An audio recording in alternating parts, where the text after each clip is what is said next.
നമസ്തേ, ഏവർക്കും സ്വരാർച്ചനയിലേക്ക് സ്വാഗതം. ഭദ്രകാളി ദേവിയെ സ്തുതിച്ചുകൊണ്ടുള്ള ഒരു നാമസങ്കീർത്തനമാണ് ഞങ്ങൾ ആലപിക്കുന്നത്. കാളി കാളി മഹാകാളി ഭദ്രകാളി നമോസ്തുതേ. കുലം കുലധർമ്മം മാംശ പാലയ പാലയ.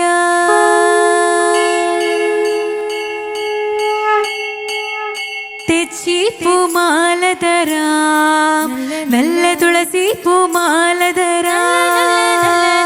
തെച്ചി പൂമാല തരാം, നല്ല തുളസി പൂമാല തരാം. തെച്ചി പൂമാല തരാം, നല്ല നല്ല തുളസി പൂമാല തരാം. തെച്ചി പൂമാല തരാം, നല്ല തുളസി പൂമാല തരാം. സിട്ടികുളങ്ങര സർവേശ്വരി ദേവി നാമങ്ങൾ പാടി തരാം, ഇന്നാത്മാവാൽ കോർത്തു തരാം. കൊടുങ്ങല്ലൂർ വാഴുന്ന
തരാം നല്ല നല്ല തുളസി പൂ